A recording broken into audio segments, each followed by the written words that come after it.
Saturday night felt different. It felt special. It felt unique. These events don't happen every month, but they seem to be happening more often than not because, like I said, the UFC is on fire these days. And there was once a time when there were big events to us, and it seemed like no one in the mainstream sports world, in the blogosphere, in the Twitter sphere, cared. They were talking about regular season basketball. They were talking about regular season football. They were talking about anything but our dear MMA. Saturday felt like another one of those examples, not too far off from a Jon Jones or, in the past, or a Conor McGregor or a Khabib fight in the latter portion. Like, it felt like everyone was just talking about the UFC and everyone was talking about Jon Jones, and all the social media accounts were talking about the UFC and Jon Jones and everything that this, card brought. And it was an incredibly successful night for the UFC. Over $12 million was the live gate. 19,000 people. This is one of their best nights ever. They're on fire right now. And that's what happens when a guy of Jon Jones' stature returns. And so here I am sitting on a Monday. I would have been the first to say, I told you all, it wasn't the lack of motivation. I told you all that the rubber is going to meet the road. I told you this and I told you that. Here I am saying, I got this one wrong. Now, I never came out and said, I think Jon Jones is losing, but I'll be the first to say, I'm a man of honor and integrity. I told the boys in the back over there, I thought he was going to lose this fight. I thought he was going to lose this fight because I thought the layoff, I thought the move to heavyweight, I thought the last few performances were all going to be a recipe for disaster. I thought Gane, dropped the ball against Ngannou, was up 2-0, came back at home, got that first title fight out of his system, and was going to come up, on this card, show up in a big way and freaking tell everyone that he has arrived and use Jon's stature and importance and legacy to propel him as the guy right now in the heavyweight division. None of that happened. And so I'll sit here right now and say, I got this one wrong. I was blown away by Jon Jones, blown away by him. And I wasn't just blown away by the 2.5, 3 minutes that we saw from him inside the cage on Saturday night. I was blown away by him all week. All week, Jon Jones felt comfortable, felt happy, felt stress-free, felt motivated. Like, he played the whole week perfectly, hanging out with fans, laughing, smiling. Those pictures come up of his physique. He's joking about them. Clearly a little bit bothered, but having fun with it. Freaking stared Ciryl in the face, intimidated him. He was not the smaller guy. He was the bigger man. He was the freaking legend coming back to remind everyone. All week leading up to the weigh-ins, he was on point. He was on fire. Came in a little bit heavier by 0.5, seemed comfortable, seemed reinvigorated, seemed happy. I know I just said that, but it's worth repeating. Smiling, joking, seemed to embrace the whole thing, wasn't at odds with the UFC, wasn't at odds with Dana White, was happy at the press conference, was happy interacting with the people. He was on fire. He was fantastic. But then you get to the fight and you wonder, all right, how is he going to perform? Is he going to be too slow? Is he going to be old? Is he going to be too heavy? Is he going to lose some of that speed, some of that athleticism, all that killer instinct that made him so great? And you get to the fight and you're like, man, it's like this guy never left. And I know he said in the post-fight press conference he felt a little goofy out there. He didn't look that goofy. I mean, that was a drubbing. First round finish. It's been years since he's had one of those. A submission win, been years since he's had one of those as well. And it was never close. I mean, he outclassed Ciryl Gane. He made Ciryl Gane look like he doesn't belong in the same arena as him, let alone the same octagon. And so I had someone come up to me and say, someone in the mainstream sports media, it's like, I always hear you MMA guys talk about greatest of all time. Great, like every event is the greatest this, the greatest that. And yes, there's maybe a little bit of truth to that. The thing you have to understand is our sport is only 30 years old, right? So everything is still fresh and there's still a lot of room to grow as far as greatest. We don't have 100 years to look back on. That being said, he asked me, why was this so big? He beat a guy that I've never even heard of. This, again, mainstream sports guy. And I explained to him, you have to understand, Jon Jones had not fought in 3 years. And I know I'm preaching to the choir to many of you who watch this kind of show. Had not fought in 3 years, His last three performances were lackluster, to say the least. And I thought he lost to Dominic Reyes, but the judges didn't, and that's all that matters. Then he goes away. Couple run-ins with the law, butting heads with the UFC. People stop believing, the newer fans stop believing that he would ever come back. He would pop up on fight night, talk some shit, and then go away. Pop up, talk shit, go away. Pop up, talk shit, go away. Say he wanted more, was openly criticizing the UFC. And people thought after a year, after 2 years, all right, this guy just isn't coming back. He wants to leave his record intact, pristine, undefeated, and sail off into the sunset. And so he comes back finally at heavyweight, which is something that we've been asking of him and wondering if he'd ever do for 5, 6, 7 years against the best available guy, right? Because Francis not available, Stipe wasn't available, and so Ciryl is the best available guy. If this was boxing, he's probably coming back to fight a top 20 guy, let alone a top 3 guy. Comes in there and does that and smokes Ciryl Gane. Like it was never even close. The first shot that Ciryl Gane threw was a nut shot. He seemed nervous. He seemed intimidated by the moment, intimidated by Jon. It did not seem like the Ciryl Gane who fought Tai Tuivasa, and that was a big moment for him in front of his people in France. Like that's a lot of pressure in Paris. Rose to the occasion there. Even against Francis, first 2 rounds looked pretty damn good. On this night, looked like a guy who had never been in a spot like this before. That was Jon Jones reminding everyone that he is the greatest of all time. And I had a lot of people ask me, all right, are you going to change your rankings? What do I have to change? I said it as recently as last week. If everything is included, if there are no asterisks, if we don't care about PDs, and most of you don't, Jon Jones has been the greatest of all time for, I don't know, 6, 7 years. He's been the greatest of all time since he beat Daniel Cormier, maybe even before that. Don't pay attention to all these people who bring up Khabib this, they bring up Usman, they bring up, no, it's always been Jon Jones. If everything is included, it has always been Jon Jones. This was just the cherry on top. He didn't have to do this to be considered the greatest of all time. If he would have retired after the Dominic Reyes fight, he still would have been the greatest of all time. Like I've said time and again, his streak, especially the first 5, 6, 7 years, was unlike anything we've ever seen.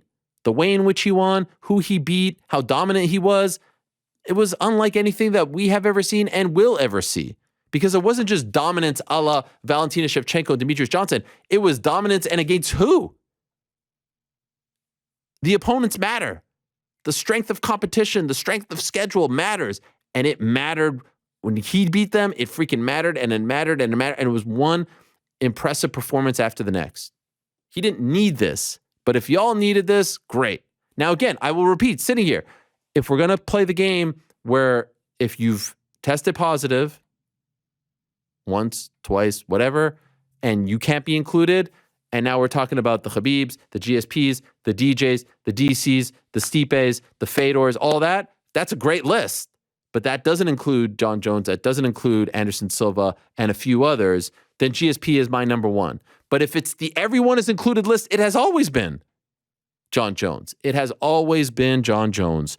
And so now on Saturday, he reminds us, and he does the thing, by the way, that when I would talk about GSP being number one, who is still my number one in the, PED free list, I would say, well, the reason he's number one over the DJs, the Khabibs, etc., is because he won that second belt. Well, now Jon Jones has also done that. And he moved up to heavyweight, and he's just the 8th guy or gal in the history of the UFC to do that now, to win a belt in 2 different weight classes. And heavyweight, light heavyweight, it's Randy Couture, it's Daniel Cormier, and it's Jon Jones. And some other stats for you if you want, just to revel in what he did. 15 victories in UFC championship fights, most ever. 15. You see what happens when someone gets to 5, 6, 7, 8. 15 victories in UFC championship fights. That's insane. That is unbelievable. 8th fighter to ever win a belt in 2 different weight classes. And it's only been the best of the best to do that. And so I was absolutely blown away by him. I didn't expect that kind of dominance. I didn't expect him to look that comfortable. I didn't expect him to be that happy, that relaxed. I mean, he really, really, really showed up in a big way. And now all of a sudden, he's the number one pound for pound fighter in the world as well. In case you thought that was a debate just a few weeks ago with Volkanovski and Islam, spoiler alert, it ain't a debate. You come back and you win at heavyweight against the third ranked guy, third available guy at the top. It's Ciryl. It's in the world. You could say it's Francis, Ciryl, Stipe. It's Francis, Ciryl, Curtis Blades, Stipe. Like, of the guys who are available, you can make a case that in any promotion, Ciryl's what, 3, 4 at worst? He just smoked that guy. He smoked him. And the amazing thing is, he's only 35.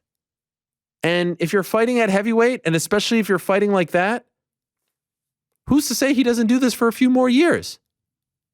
Maybe everyone was right. Maybe he was lacking motivation. And I don't know. If they do him versus Stipe in July, maybe after that fight, he's like, man, I don't really want to fight the Curtis Blades of the world, because I think you can make a case that a Curtis Blades fight against Jon Jones is a tougher fight for Jon than a Stipe. But the Stipe fight is the fight to make. It's the biggest fight out there. And what a weird world that we live in, that it's Jon Jones's presence that gives Stipe a reason to come back. Because if it was Gane, who was the heavyweight champion, or Curtis Blades, or Sergey Pavlovich, or any one of these guys, Spivak, there's not going to be a demand for Stipe to come back. And I really think he would have just sailed off into the sunset. And we'll talk to him about that in about 40 minutes' time. But it's Jon Jones's presence and his legacy that now makes that fight matter and makes us want that fight. And I think that that's Stipe's last fight, win or lose. I mean, what is he going to come back to fight those guys that I just mentioned? Like, what's the point? But a legacy fight against Jon Jones for both of them feels big. I don't think Jon retires, win or lose. I think Stipe retires, win or lose. But that feels important, feels big. I love the trash talk afterwards from Jon. Love that. Where he's like, I would take some time off. He's very underrated. When he wants to be cerebral, he's very good at that. I would take time off from being a firefighter. Great line. Dana knows people make mistakes. Great line. Like, he was on point. He was, even that freaking trench coat, he looked like the Undertaker out there at the post-fight press conference. He looked fantastic. So I think Stipe should thank him. Like, his presence, him coming back, is huge. And I don't know how much leverage Stipe has going into this whole situation, but it feels like that's the fight that Jon wants. And what Jon wants, Jon is going to get at this point. And it's the biggest fight out there for both of them. Like, obviously, stature-wise, Jon versus Stipe is bigger than anything else out there. But right now, it is the Jon Jones show. He's number one pound for pound, wins the second belt, moves up, 3-year layoff, no question about it. He's the greatest of all time if everything is included, no question about it. And he just won in the first round via submission against a guy who, had looked pretty damn good in his last fight and, went the distance with Francis Ngannou. Would love in an alternate universe to see that Ngannou-Jones fight. And I thought that it would be a tough matchup for Jon, but after Saturday, I don't even know. It felt like a different person. It felt like the Jon Jones of 5-6 years ago, where he had a point to prove and he was just going to go out there. And honestly, like, when I saw the pictures as well, I was like, man, this guy doesn't look like he's in great shape. He looks like Damon Wayans from the Great White Hype. I think he's going to look even better the next time out. And I think he's going to look even more ferocious the next time out. What a story. What an absolute story. He looked fantastic out there, and things are now really fun and interesting. And I hope that he can stay on the straight and narrow. If everything is as it seems, because we've been here before with Jon. Fantastic, month later, trouble. Fantastic, month later. If he can stay out of trouble, clean, quiet, back to doing the work, he can have a legendary 5-year run. Who's stopping him? What's stopping him? And so we'll see how it plays out. And so that was one of the things that made Saturday night so special. And then you have in the co-main event, Alexa Grasso, the pride of Mexico, who we heard some 7-8 years ago get signed by Invicta, and Invicta said, like, this could be one of the future faces of women's MMA. And it was up and down for her at 115, and she moves up to 125 and has since been undefeated, quiet, unassuming, soft-spoken, has looked incredible at 125. She goes in there against Valentina Shevchenko, who, as we've been talking about, it seemed like the competition was starting to catch up. And again, a lot of us were talking Aaron Blanchfield. We were talking Tyler Santos. We were talking Manon Fiorot. We forgot about Mexico's own, Guadalajara's own, Alexa Grasso, who submits Valentina Shevchenko. Valentina throws the spinning back kick in the 4th round. She grabs a hold of her back and freaking chokes her with everything she's got. And yes, it was amazing. Didn't quite have it under the neck, but just freaking squeezed and squeezed and squeezed. And there was a reluctant Valentina with the single taps, not the boom, boom, boom. The fuck, you got me. You got me. Wow, what a moment. I was doing an interview with someone today about some story on MMA, and they said, why do you still love the sport? And I'll repeat, it's for moments like that, for the emotion that we saw. Alexa Grasso, who we've been on this journey with. Again, I always talk about UFC 184, the Ronda and Ngannou show. And the night before in LA, it was Alexa Grasso, it was Chris Cyborg, Irene Aldana. And we were thinking, all right, in a few years, are these going to be the players? And then it looked like maybe not.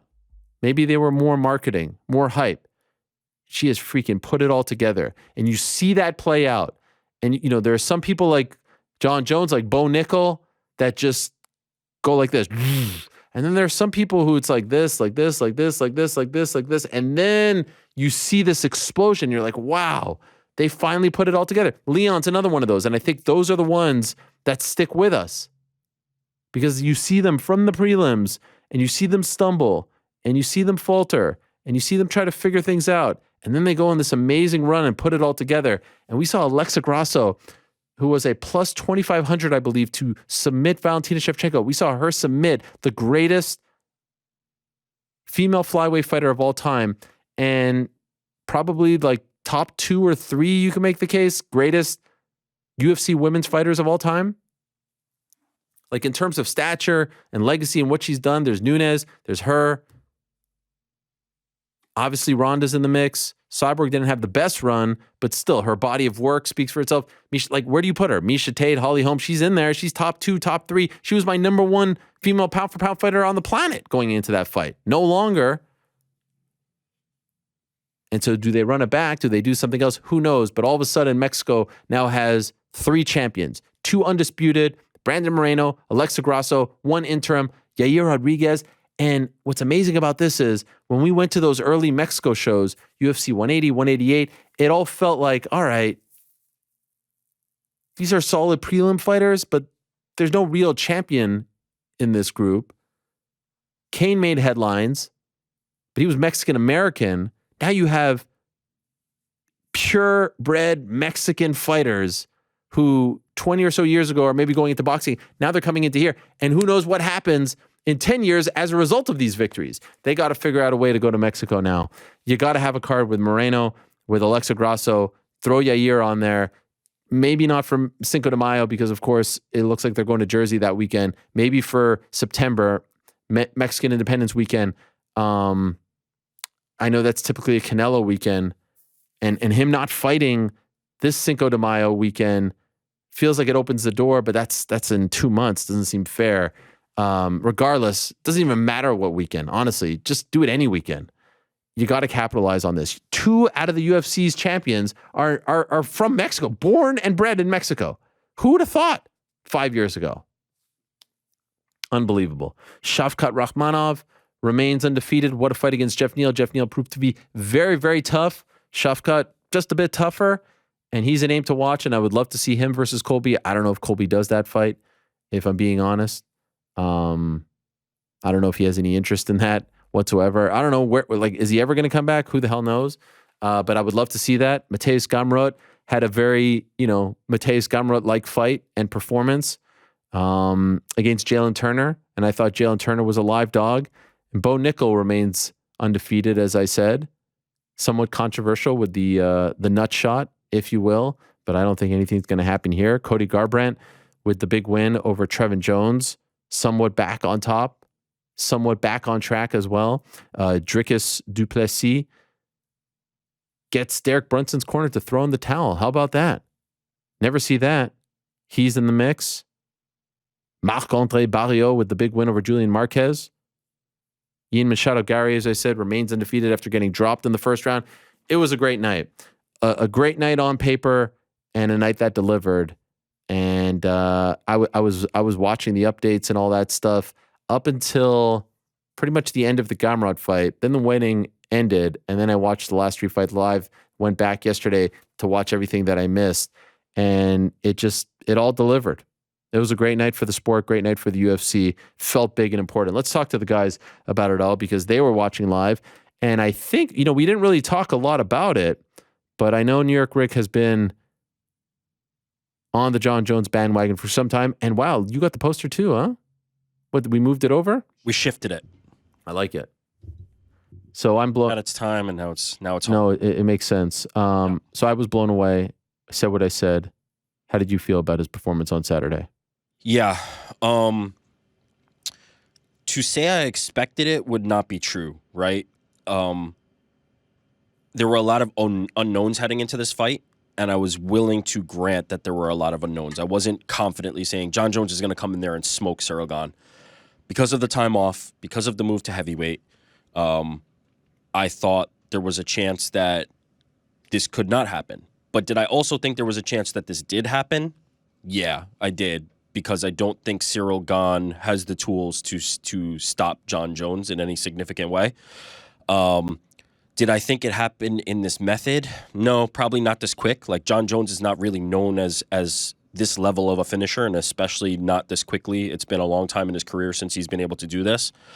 But I was impressed. I was definitely impressed. He looked like a legit heavyweight, and I think once you kind of see him standing next to Ciryl Gane, Jon Jones is a heavyweight. This is official now, right? Like, there was a lot of talk about his physique, but if we really think about like the best heavyweights, did most of them look like bodybuilders? Like, you put Francis aside, did most of them look like bodybuilders? They really didn't. No. Like, some of the best ever: Fedor, Cormier, Kane. Like, it's just not. It's not how it was. The reason that was such a big deal, by the way, was because we have seen Jon look like a bodybuilder, right? So it was a little bit jarring to see him like this. And I actually feel like we're going to see him in even better shape the next time we see him. And it felt like he was like, all right, was he like uncomfortable in his skin? But then you see him out there. But I also think even if we see him in better shape next time, that's just a vanity thing. I think it's clearly for him to want to look more sculpted. As long as Jon Jones is at the weight that he feels he can optimally perform, and based on what he came into the cage at, it looked like he was ready to optimally perform. That's all that really matters. Jon Jones is a beast, man. And this is one of the things I've talked to Connor about this in various different mediums and platforms. And one of the principles I've always had is, if you can get somebody as great as Jon Jones, like a Floyd Mayweather, like a Jon Jones, at minus 150, whatever he was, you have to ride it. You have to just take that sometimes and take that money to the bank. Let the variables fall to the side. When you're talking about all-time greatness, when you're talking about somebody who's done the things that Jon Jones has done, sometimes it's a gift that's just staring you in the face and you're overthinking it. And that kind of ended up being how it looked on Saturday night. Was, what were we thinking? This guy's an all-time great. And he was less than 2-1 against a guy in Ciryl Gane who looked completely overmatched. What do you think, GC? I mean, everything you guys just said. I was blown away. I never expected it to be that easy. Like, he blanked Ciryl Gane. He skunked him. Like, he embarrassed them. Like, that's as plain as it went. Like, I was blown away. I didn't expect it to be that easy for him. Like, I feel like he ended any sort of GOAT debates. I think he's #1 pound for pound now. And yeah, I mean, it couldn't have gone any better for him. The way that he acted all week, you said it, the confidence that he had, it just felt like there was sort of a mystique around him. And then to come out there, in front of all these stars, this massive crowd, I'm sure there were millions of people watching at home, and to just make it look that easy was incredible. Is it mean to say that it felt like Ciryl bottled it, as they say, right? Like, I don't think that's mean. I think that's what happened. I mean, and that's not trying to take anything away from Jon Jones, but I feel like you can also say Jon Jones was dominant, and you can also say, and was incredible and spectacular, but like, I just felt like Ciryl didn't show up. Here's the one thing I could push back against that. That's just not a good matchup for Ciryl Gane against that version of Jon Jones. Like, if he showed up at his best, and maybe he was, like, I don't even think we saw enough of the fight to really know if Ciryl bottled it, because it was too short. Like, we don't know if he had that opportunity. I would say against Francis Ngannou, bottled it, right? Like, that was his fight and just blew it, and Francis took that over. Against Jon, it just looked like a dude with more horsepower. Like, just he had the faster car, and they got to the line, and they revved their engines, and Jon Jones had the bigger engine. So I get what you're saying. I honestly just feel like it was too short to even know. Like, he wasn't competitive enough to even know if he blew it or was just outgunned. I would probably lean that he was outgunned, if I'm being honest. I just don't think he's as good as Jon Jones. Yeah, but I mean, he presented really no resistance at all. Like, he threw one punch, overexposed himself, got taken down, and then had no defense on the choke. And like, but the position that he was in, like sitting up against the cage with his back up against the cage, bottom on the ground, and a 250-pound Jon Jones, putting all of his weight on him, like, there was no way he was going to survive those 3.5 minutes. But if you watched the Francis fight, isn't that something you could see, right? Like, is that different? I don't know, but to go 2.5 minutes compared to going 25, it's just like, I mean, he just walked through him. One thing to put the Ciryl thing into perspective is, I said this last week, Jon Jones's last great performance, his last dominant performance, was against Alexander Gustafsson in 2018, right? Yeah. The final weekend of 2018. So think about all the things he did up until that point. Think about all the great wins over all the legends. Ciryl Gane's MMA debut came just 4 months before that fight. His MMA debut was in August of 2018. So there is a case to be made that Ciryl was fast-tracked. He was an incredible athlete with a great backstory from a great part of the world that, they wanted to put in. I'm not trying to say in retrospect that he was a never was or anything like that. But it is important to note that the amount of experience that Jon Jones has as opposed to Ciryl, especially in these moments, like I said, 15, victories in title fights is exponentially greater. And maybe he's just not ready for these moments. I'm not ready to write this guy off, and I think he could figure it out and get back on track if he wants to. He's now, lost in 2 big title fights, but Jon Jones proved to be, just leaps and bounds from an experience level, from a just like a comfort in the cage level, in the moment level, and just from a skill level. Like, even that moment where he goes for the choke, it doesn't work out, and then just goes right back to it and nails him with that. There's levels to this game, and Jon is on a different level. I think it's completely fair to look at Ciryl Gane and say that he got to a spot because the heavyweight division is not that deep, and he was fast-tracked into opportunities that I think he can be competitive in. But when you're talking about a guy like Francis and when you're talking about a guy like Jon, I just think that level's a little bit different. I think that those waters are a little bit deeper than the levels that I think Ciryl Gane is at right now. And that's not a disrespect. I think he's perfectly capable and deserves to be a highly ranked heavyweight. But there's another step up, and those guys are on that level. To that point, look no further than the fact that Stipe, who hasn't fought in 2 years and is coming off a knockout loss, is the big next fight, right? There just isn't a lot of big names out there. Do we know the odds in that fight going into, are there any opening odds, GC, for that? Yeah, Jon Jones is minus 350 right now. Wow. Oh, man. He opened up as an underdog against Ciryl, right? Against Ciryl, yeah. Yeah. He opened up as an underdog. Wow. The Stipe one, I want to say he opened like minus 200. It's obviously been bet down to minus. Do you think Stipe has a chance against him? I mean, a chance, sure, but who do I think is going to win? Jon Jones. Man. The last time we saw Stipe years ago, it was him getting brutally knocked out by Francis Ngannou. Now he's aged even longer. He hasn't been fully committed to fighting, and he's going up against Jon Jones. So just the way he talks, the work ethic of Jon Jones, like, he's just like, this is the most important thing in my life. He's already moving on to the next thing. Right. Winning the heavyweight belt wasn't enough for him. All the question marks that we had about Jon Jones are now Stipe's question marks. Yeah. The time off, and now he's coming into the fight.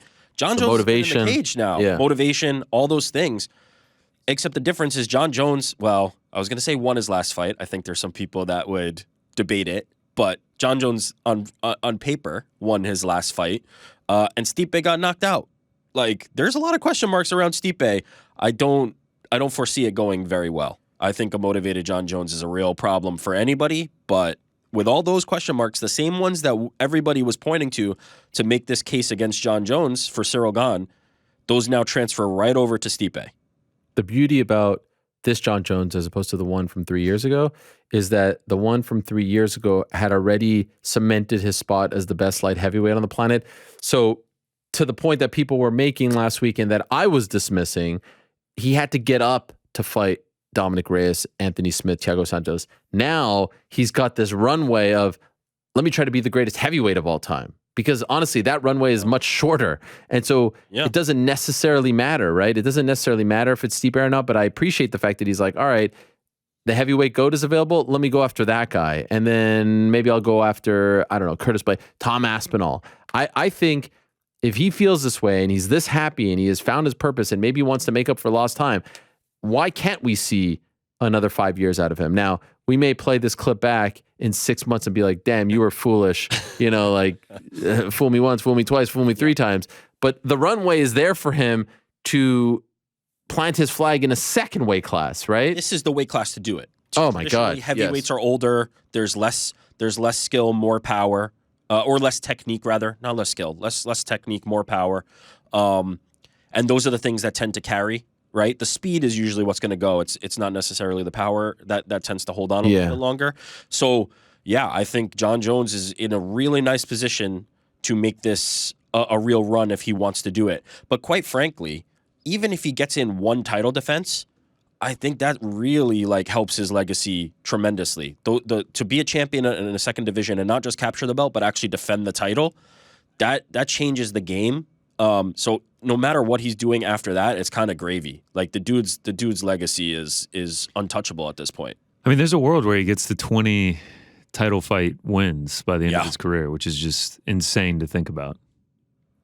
Unbelievable. On Friday and then on Saturday, Dana White said that there's no chance that Francis Ngannou will ever come back. Obviously, he has said things in the past and has gone back on them, including when Francis beat Stipe. I believe he said, if I were Jon Jones, I would go to 185 and run away from this man.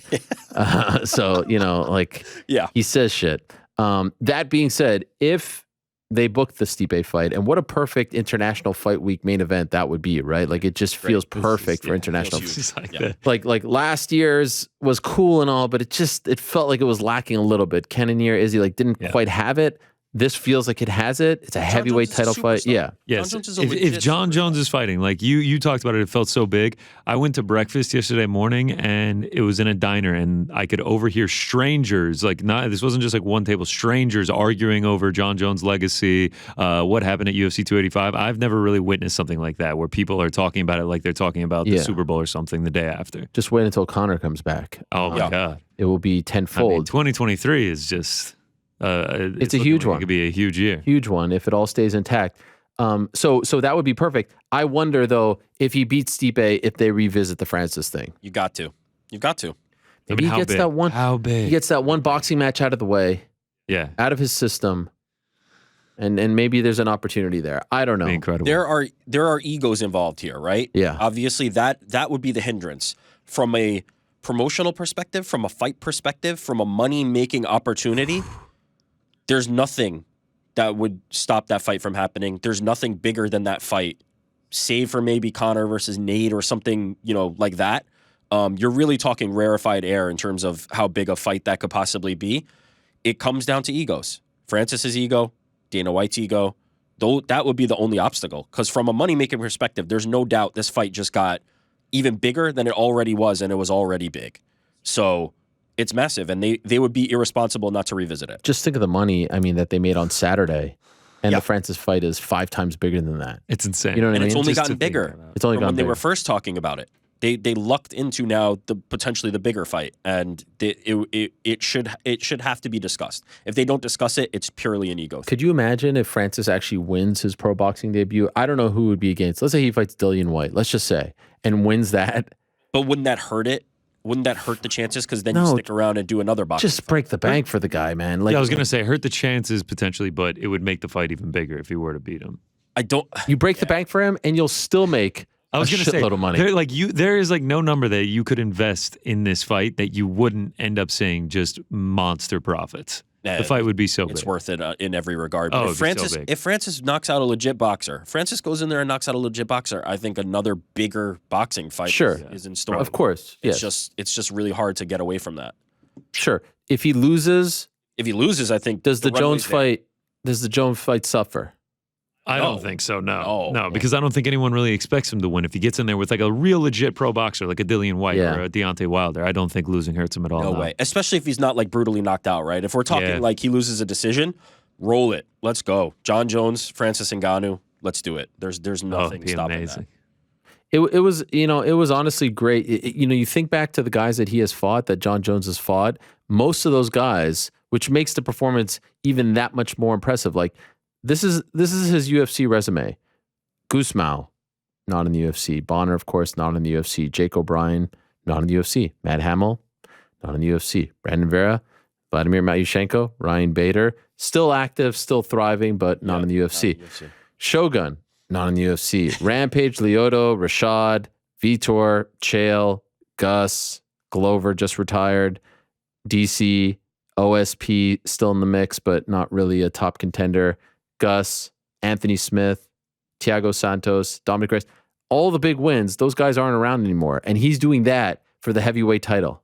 You know what I mean? Speaks to how young he was when he got in, but also it's an unbelievable thing. And it felt a little bit like comfort food seeing him back. Yeah, this is one of our guys from 2010. This is one of those familiar faces. And you know what? Another thing, we were talking about this last week. We've been accustomed to some crazy Jon Jones fight weeks. Nothing came up. No controversy. Like the biggest quote unquote controversy was when those pictures came out of his physique and everyone was cracking jokes. And then he just kind of took it in stride, and that was it. Yeah, you can tell it bothers him, but yes, for sure. He did handle it well. Yeah. Oh my God. It was like a 1,000% better than I thought it was going to be. A grand slam of a week for Jon Jones. I thought he would be, yeah. I didn't expect any of that. I really thought. I have this theory about you get rushed into a title fight, you lose, you stumble, you come back. GSP, Rose, there's a bunch of those people. First title fight doesn't go your way, you come back and you look great in the second. And I thought that was going to be Ciryl. It's different when you fight Jon Jones. It's different. Yes, that's it. He's fighting Jon Jones. It's different. That's the difference. There's levels to this game. There are levels to this game, and he's fighting Jon Jones. I will say, not only is it a grand slam from the parts that Jon Jones could control, but from the perspective, and I'm talking strictly from the perspective of the UFC and Jon Jones. It's also a grand slam in terms of, I feel like the public, based on what I'm seeing online, the public is real ready to determine that Jon Jones is the best heavyweight on the planet and move on from Francis Ngannou. There is a lot of this is the best in the direction. Yes. And that helps big time for them. That helps big time for them because if this looked a little bit different, there'd be a lot of conversation about Francis Ngannou is still the best heavyweight. If Ciryl would have won, right? If Ciryl would have won, if Jon wouldn't have looked good, yeah, Francis's name would have been popping up a lot more. I'm seeing the opposite. I'm seeing people being like, why are we still talking about this? Yeah, F this and guy. I think that's crazy. I think that's absolutely ridiculous. But it's good for Jon Jones and it's good for the UFC if they're trying to say, let's leave Francis Ngannou in the past. It seems like the fans are willing to kind of go with them on that ride. If Ciryl would have won, it would have been much easier to say, well, Francis had the win over him. Yeah. This helps them move on. Let me ask you this question. Who's the best heavyweight on the planet? Francis. GC? I don't know, dude. I need to see them fight. I can't see. Well, the point is, when's the last time? The last time we could say that the best heavyweight on the planet wasn't in the UFC was probably in 2009, 2010, yes, right before he lost to Fedor lost to Fabricio Verdum. It's been 13 years since you can actually have that conversation with a straight face. Man, people are really forgetting how good Francis Ngannou is. It's sad. Especially as of late, yeah. It like hurts my heart. And this is coming from probably one of the bigger Jon Jones believers that you'll ever meet in your life. Yeah. The rush to bury Francis Ngannou is startling, man. That dude. But this happens anytime someone's at odds with the UFC. More often than not, the public will just. But it happened, no one knows that anything outside of the UFC exists. All those celebrities, they don't know. He was just here. He was just here. It's not that long ago. It was over a year ago, and that's an eternity in the fight game. The performance that he had against Stipe, coupled with going in on one knee and beating Ciryl Gane after dropping the first 2 rounds, the willingness to kind of dismiss Francis Ngannou and his skills. And I think a lot of people are starting to, I'm hearing a lot of talk of like reducing him to this just like one-shot power puncher, which don't get me wrong, that is his best weapon. He is a heavy-handed fighter. But like this idea that Jon Jones is just coming in, shooting power doubles and taking Francis Ngannou down, I don't know, man. I really don't know about that. And I think people are really too quick to move on from Francis Ngannou, who's, in my opinion, a special athlete, a special heavyweight, and just pretend that it's like a foregone conclusion that Jon Jones steamrolls him. Would he beat him? Sure, I could hear the case. I believe greatly in Jon Jones' skills, but it's kind of like disrespectful how people are treating Francis Ngannou, if I'm being honest. I'd love to see that fight. God, I would love to. And I would love to see that damn fight. I would love to see that fight. We're going to talk more about Jones, but could we give Alexa Grasso, because on any other Monday, we're going gaga over Alexa Grasso, and she's, the topic of discussion for the first hour. That was your first time seeing Alexa Grasso, because you used to do PR stuff for Invicta. When was it? For PR? Oh, man, I don't know, because I don't remember when her first fight with the promotion was. But I saw all her Invicta fights, because by the time I stopped working with Invicta, she had already moved on to the UFC. So I've 2014, Ashley Cummins was her first fight for Invicta. I was there for all her Invicta fights. Even then, just like a special striker, right? Like a special striker, boxer. Yeah. And somebody who you could clearly see had talent. And I think, the culmination of that was kind of that Invicta FC 11 event, which was right before, I think, UFC 2. What was the Cat and 184? 184. Yeah, wow, 2. Before UFC 184 in California, where Dana White's there. I believe the matchmakers are there. Yeah. Mick and Sean. And no, this is pre. This is pre sale. Yeah. So Sean and Dana getting a chance to look at Alexa Grasso and Irene Aldana, and Dana White believing that those two could be the future of women's MMA and future of the promotion. And now we see Alexa make good on it, and Irene is not far off either. Right. Like it's a pretty crazy journey.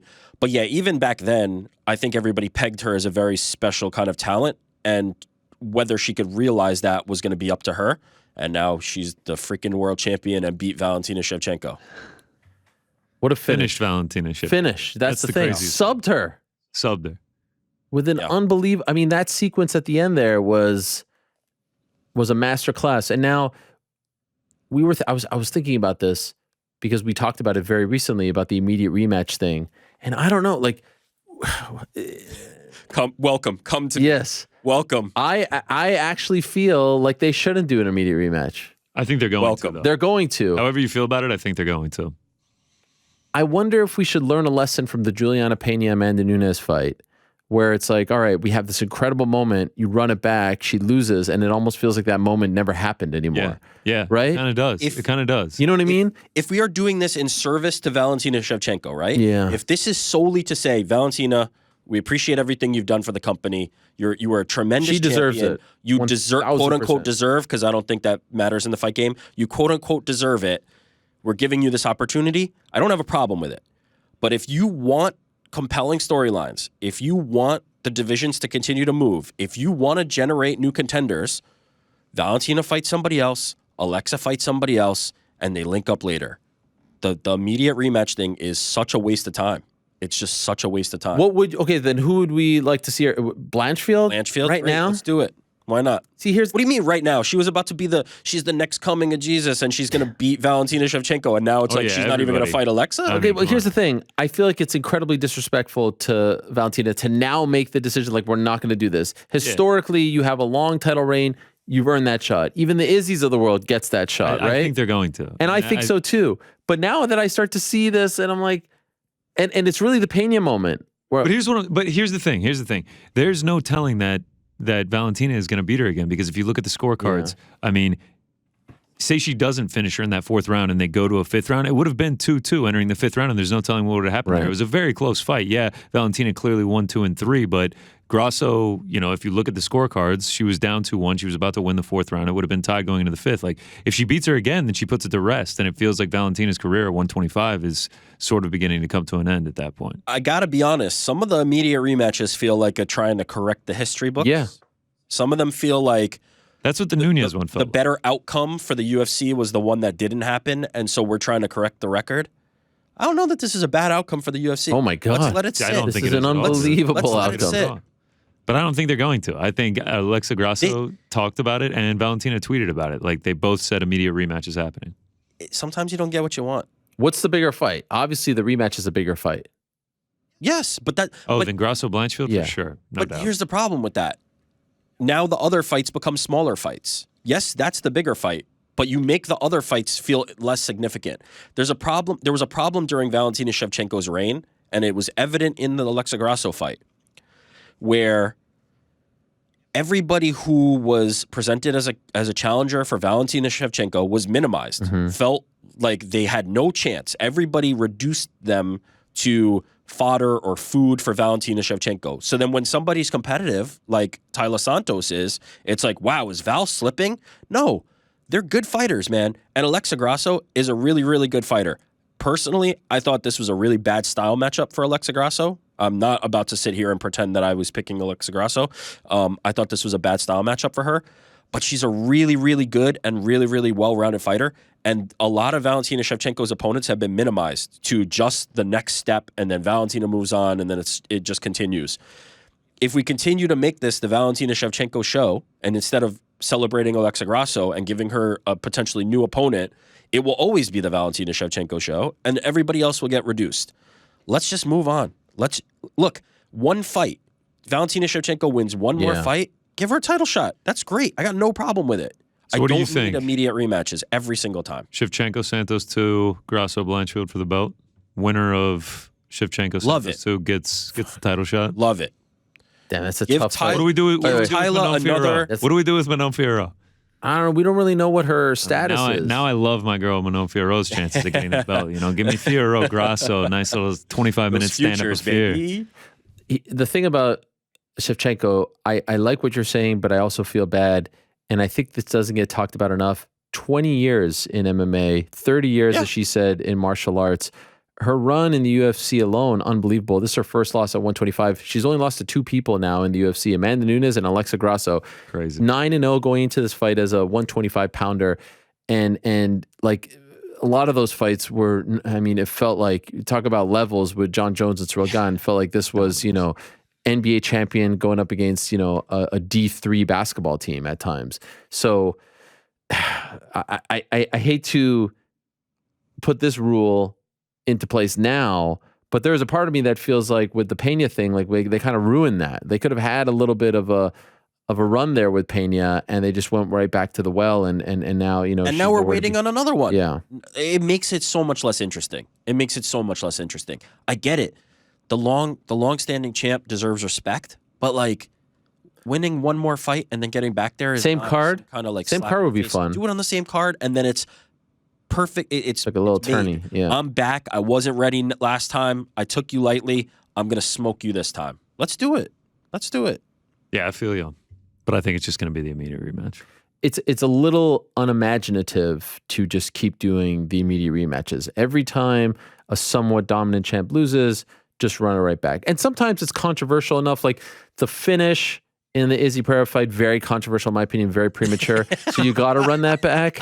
You got to run that back when it's controversial. I mean, the next two pay-per-views that we're about to see, Leon Usman, running immediate back. rematch. Izzy Pereira, immediate rematch, and I think Valentina Shevchenko versus. But now Alexa this is Grasso. what we want as fans and as the hardcores. But from a business standpoint, the bigger fights are always the running it back scenario.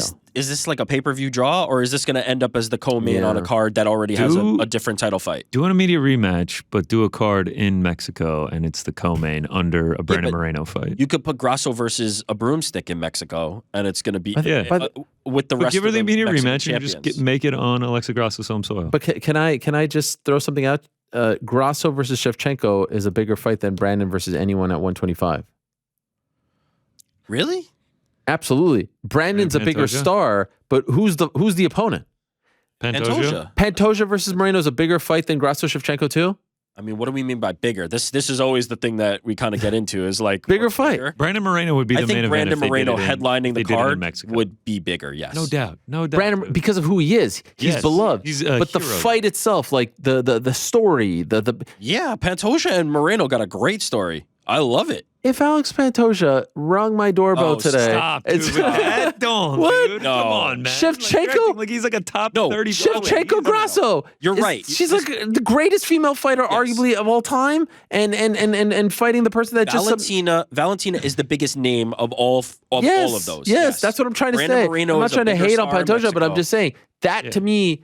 You're hating on it. No, I'm not. No. You I just get what said you're if he saying. rang your doorbell. I get Yes. what you're saying. I get Dude, what if you're Pa- saying. By the way, if Pantoja was here today in the office, you wouldn't know who he was. None of you would. kidding me. You're None of you would. I'm a connoisseur of flyweights. Please stop it. Stop this mess. would not- already. he is the flyweight. You would connoisseur. say, "Do you have your atrocity. badge?" Oh my god. but I'd say, Mr. Pantoja, could I get a picture, please? you could put Brandon Moreno just like Alexa Grasso versus anybody, and he's going to be the biggest thing in Mexico. Brandon Moreno is like He's a hero there. he's a hero. He's a hero. He's a legit hero. I get that. He is the bigger star by himself, but I'm saying And what's that's more what they're than going to do. Valentina. Main event, they're going to do that. Co-main, Okay, Valentina, fine. Alexa Grasso. Fine. We're already booking the card for him. oh my god, that Mexico would be City. so good. Mexico. And then MMA Hour live Yeah. show, Mexico and then City. and then you talk about Yair, like, you know. Now, could they even do 3? I don't think they could do 3 title fights on a card, could they? I mean, yeah, they've done it That before. would become the main event. Yeah, they've wouldn't done it before Yair when Volk? pay-per-views used to actually be good cards. Not in this era. They've done it recently. Three title fights. We had one. What was it? 268, I think, was 3 title fights. That doesn't feel Maybe very I'm recent, wrong. but what was that? Maybe I'm wrong. There was 1 or 2. I mean, remember there was a stretch of like 15 years where they never did 3 title fights. They need to spread them out a little more these days. I don't Yeah. think they can afford to do 3. I can't believe she submitted her, and especially three like title that with the freaking strength. It wasn't under the neck. And she still does it. Unbelievable. Under the chin. Sorry, under the chin. Unbelievable. We got 3 minutes till Stipe joins, or he might be joining in a moment. Yeah, he's joining right now. Shavkhat, Mateus, Bo Nickel, Cody, Drickus, Talk who's about it. There were Ian. Who stood out the most? Shavkhat. Yeah, Shavkhat Rakhmonov. Yeah. Easy Unbelievable. question. Unbelievable. To show how much success he had standing, it was such a fantastic watch. Who wins, Shavkhat or Khamzat? Oh, stop give me that. Stop. What? Give me that. You want to talk about That's- the dream fight? There's the dream fight right there. Guys, I've been I dreaming about that love for years. I love Shavkhat, but we have to stop throwing everybody Why? against Khamzat. Like it's just No, give me that fight. I would love to see that. He's fight. not the Oh, Gosh. that's Khamzat that's a title Chimaev fight. is not the measuring stick for fights. I know everybody wants No, to call him out and everybody, it's fun. but he is a different. It's a different stratosphere. You got to Can't chill. wait till he- Shavkhat or Colby? Shavkhat. I don't know. I think people underrate Colby. I think he'd be competitive in that fight. I'd Oh, probably no lean- doubt it'd be competitive. I'd probably lean Shavkhat. I say Shavkhat. But I think that's a good fight.